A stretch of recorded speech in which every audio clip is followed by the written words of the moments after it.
नमस्कार बच्चों, CCA online class में आपका स्वागत है। हम हिंदी की क्लास में बिहारी सतसई के पद पढ़ रहे थे।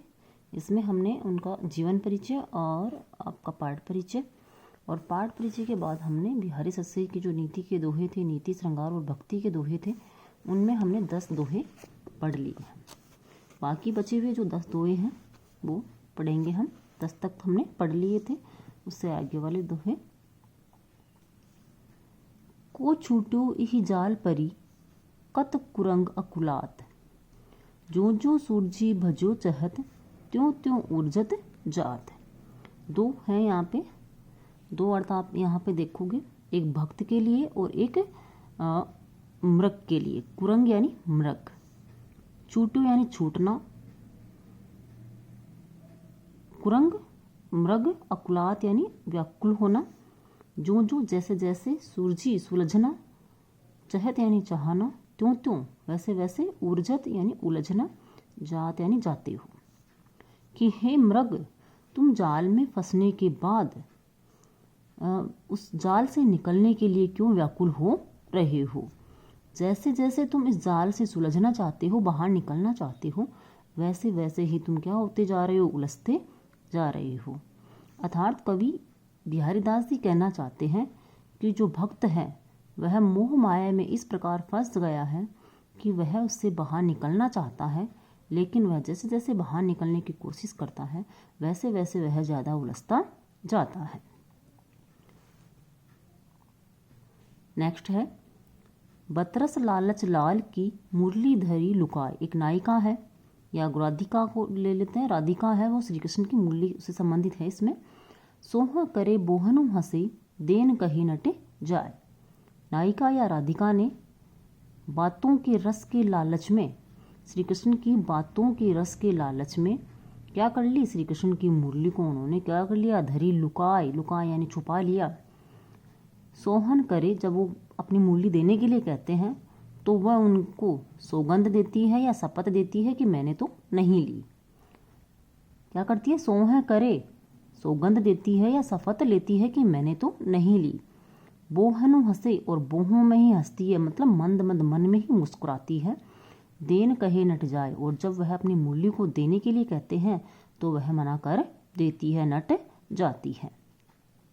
अर्थात श्री कृष्ण की बातों के लालच में जो गोपी है या राधिका है वह उनकी मुरली को छुपा लेती है और देने पर वह मना कर देती है। नाच अचानक ही उठे, बिन पावस बन मोर, जानती हो नंदित करी, यह दिसी नंद किशोर।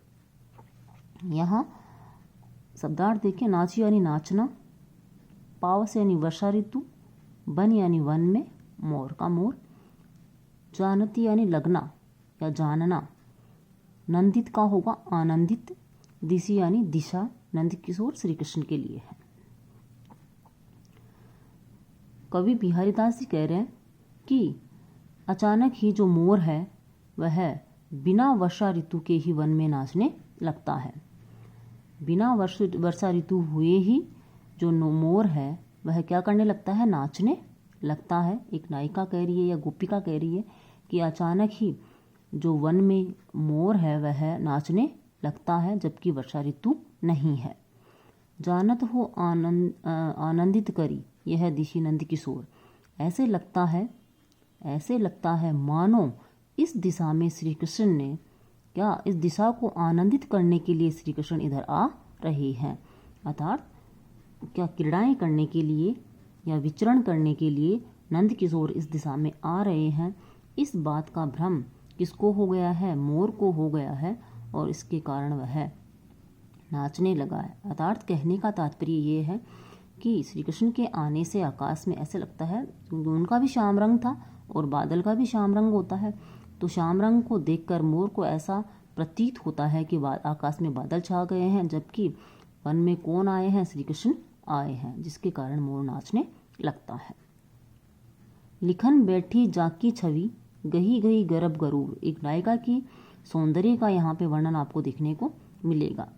भय न केते जगत के, चतुर चित्तेरे क्रूर।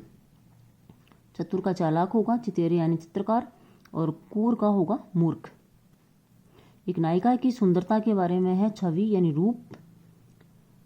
एक नायिका की सहेली नायिका की सुंदरता के बारे में कहती है कि उस नायिका की छवि का वर्णन करने के लिए कितने ही चतुर चित्रकार वहाँ क्या हुए बैठे। छवि का वर्णन करने के लिए, चित्र बनाने के लिए कितने ही चित्रकार बैठे, चालाक चतुर चित्रकार बैठे। लेकिन उनका जो गर्व था, गर्व यानी गर्व, गरूर और गर्व, उस गर्व के लिए आएगा कि उनको अपनी चित्रकारी पर गर्व था, वह क्या हो गया, नष्ट हो गया और वह मूर्ख बनकर चले गए। अर्थात जो नायिका का पल पल परिवर्तित रूप था, जिसके कारण वह नायिका का चित्र नहीं बना सके और मूर्ख साबित होकर चले गए।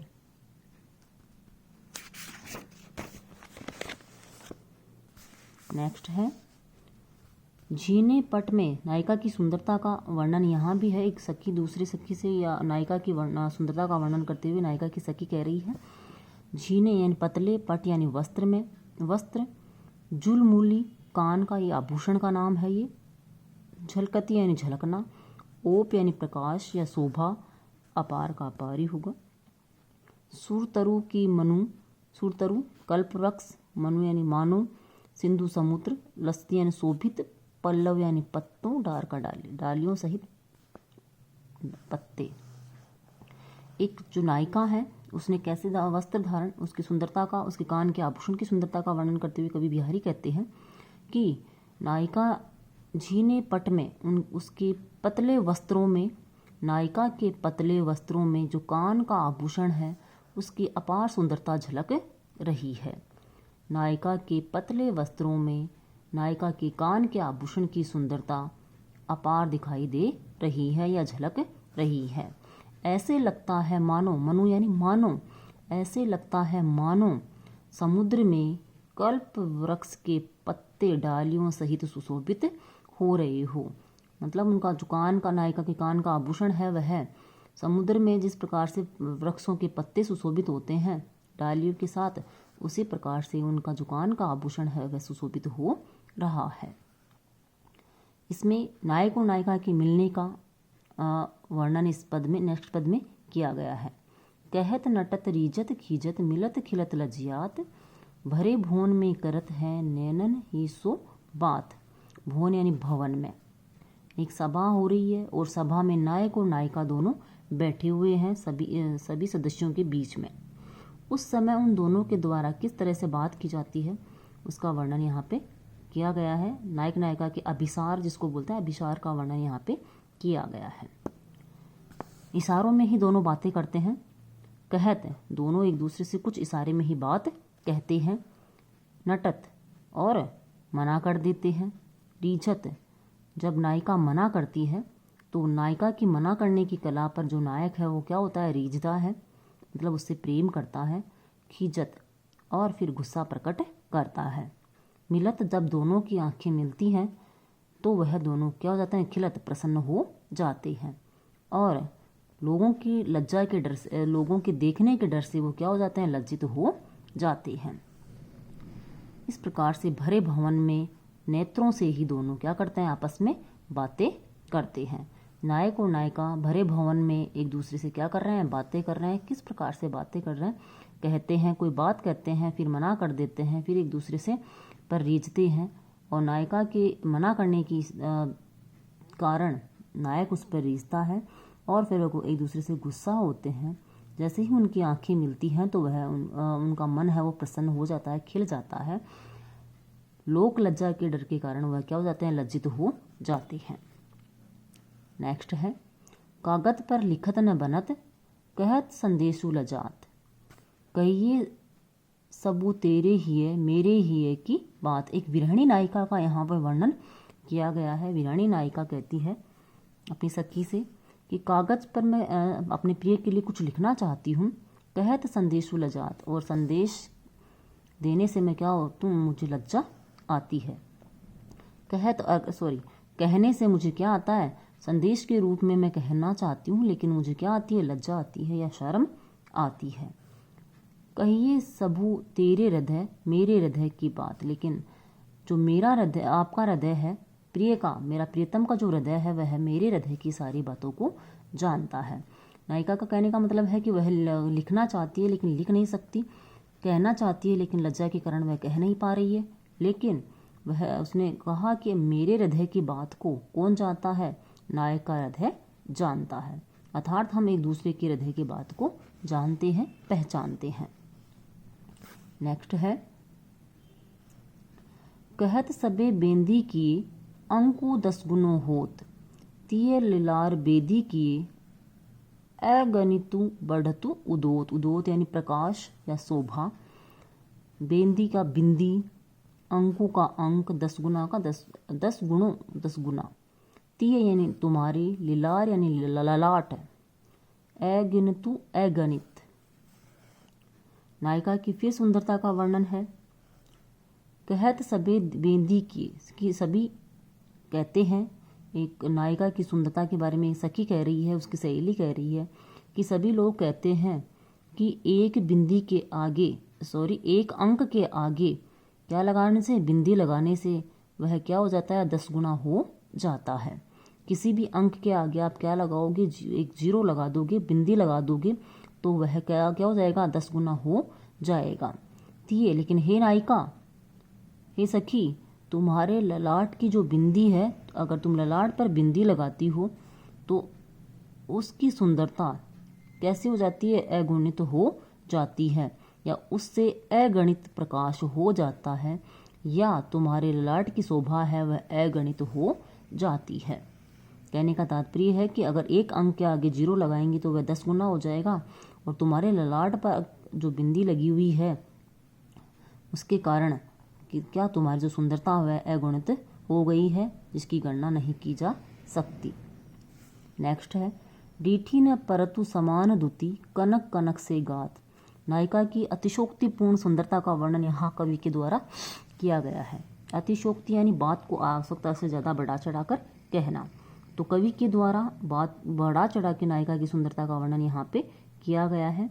नायिका की सखी कहती है कि डीठी न परतु समान दुति, दुति यानी चमक, कनक यानी सोना, गात यानी शरीर, भूषण यानी आभूषण, कर्कश यानी कठोर, परसी यानी स्पर्श, पिछाने यानी पहचानना। की दृष्टि से तो कैसे लगते हैं, परंतु समान के समान लगते हैं। नायिका की शरीर की जो शोभा है और सोने के जो आभूषण है वह देखने पर तो एक समान से लगते हैं। अर्थात नायिका के शरीर में, शरीर का जो रंग है आभूषणों के रंग, सोने के रंग के समान है, अर्थात पीला है। जिस प्रकार से पीले आभूषण है उसी प्रकार से नायिका के शरीर की चमक है। उनको देखने से तो क्या नहीं पता नहीं चलता कि नायिका का शरीर है या फिर आभूषण है। भूषण कर कर्कश लगत, जब उनको छुआ जाता है, परसी छिपाने पिछाने जात, स्पर्श करने पर ही वह उन आभूषणों को जब स्पर्श किया जाता है तब पता लगता है कि नायिका का शरीर है या फिर आभूषण है। अर्थात कहने का तात्पर्य यह है कि नायिका का जो शरीर है वह सोने से भी ज़्यादा सुंदर है, और जिस प्रकार से सोने का पीला रंग होता है उसी प्रकार से नायिका के शरीर की भी सुंदरता क्या है, पीले रंग से युक्त है। आभूषण पहनने के बाद नायिका के शरीर और आभूषण में अंतर करना कठिन हो जाता है। जब आभूषणों को स्पर्श किया जाता है तभी पता लगता है कि यह नायिका का शरीर है और यह नायिका ने आभूषण धारण कर रखे हैं। अतिशोक्तिपूर्ण मतलब आवश्यकता से ज़्यादा बढ़ा चढ़ाकर बात को कहा गया है कवि के द्वारा। नेक्स्ट भी आपके अतिशोक्तिपूर्ण वर्णन के ही पद हैं। अंग अंग नग जगमगत दीप सिकासी दे है। अंग इस यहाँ भी आभूषण के लिए है।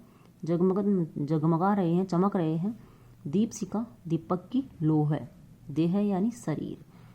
दिया पढ़ाए हूँ रहे बड़ो उजारो गेह है, गेह यानी घर, उजियारो यानी उजाला। कवि बिहारी दास जी कहते हैं नायिका की सखी के माध्यम से, अंग अंग नग जगमगत की नायिका के शरीर पर, दीप सिका के समान शरीर पर, दीपक की लोक के समान शरीर पर, अंग प्रत्यंगों पर मतलब प्रत्येक अंग पर क्या जगमगा रहे हैं, आभूषण जगमगा रहे हैं, आभूषणों के नग जगमगा रहे हैं।